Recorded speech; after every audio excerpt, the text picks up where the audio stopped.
You have an opportunity right now that you won't have a few years from now.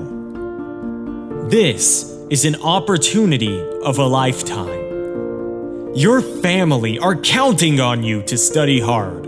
Your friends are counting on you to study hard. And maybe you don't realize it yet, but your future self is counting on you to study hard. And the goal is not to keep studying until you're content. The idea is not to keep studying until you become satisfied with your grades. You should never be satisfied. You should always be striving for better. Because the day you become content with your grades, that's the day that you stop evaluating yourself. That's the day you stop growing. That's the day that the person trying to catch you will catch you. You have to take advantage of the once-in-a-lifetime opportunity that you have right now. You don't have to be the most talented, or the wisest, or the smartest, or the wealthiest. You don't have to be the most intelligent to get to the top. But you gotta study. You have to outstudy everyone. Your classmates might come from money. They might have parents that own businesses. They might know people and are able to get them a job. But they will not outstudy you. And what you have to do is make a decision that no matter how privileged or talented anyone else is in your class, you're going to outstudy them. But how do you outstudy everyone else in your class? I'll leave you with the words of Eric Thomas. I've looked at the most successful people in the world, and I realized that they have 7 or 8 similar things in common. And one of the things they all had in common was that they all had a routine. They are obsessed with routine. They don't have a gap of wasted time in their routine. They don't grind until 6 p.m. and then play video games for the rest of the night. They're not scrolling mindlessly through Instagram for hours a day. They don't have time. That's a poverty mindset. Successful people don't waste time. They don't watch TV. They don't do a lot of entertainment. If they're not working, then they're studying or getting better at their craft. So what you have to decide is, do you want to be in the 99% or the 1%? And you'll only join the 1% when you start thinking like the 1%, working like the 1%, walking like the 1%. How you prioritize your studying over the next 365 days will significantly alter the journey you're on and whether you make it into the 1% club. Aristotle said you are what you repeatedly do. Therefore, excellence ought to be a habit, not an act. Don't ever forget that.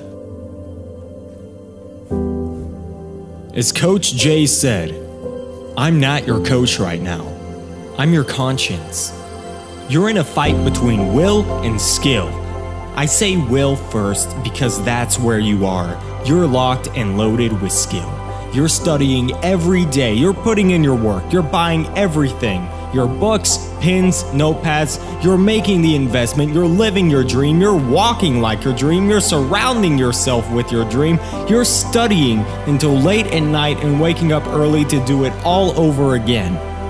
You've put your work in. You've got your skill. And now it's the test of your will.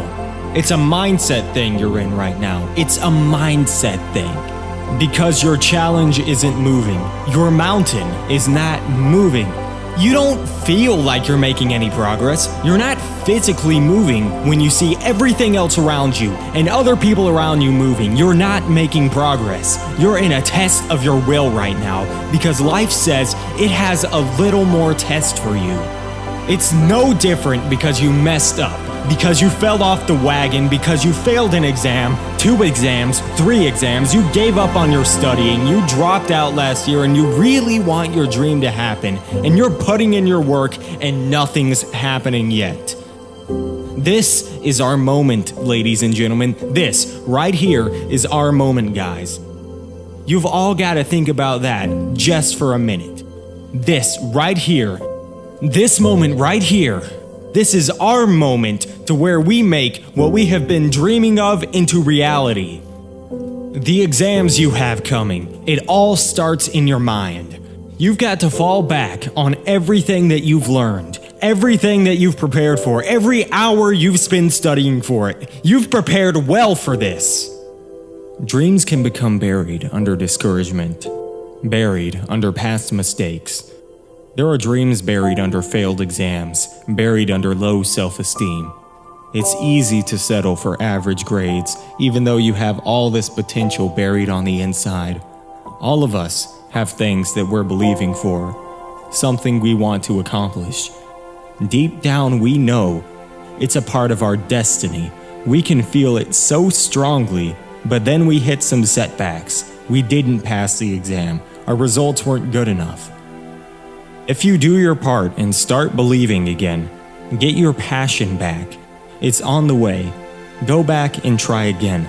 The true mark of a champion is even though some dirt gets thrown on your dream, instead of letting it get buried, you keep shaking it off. You keep moving forward. You keep looking for new opportunities.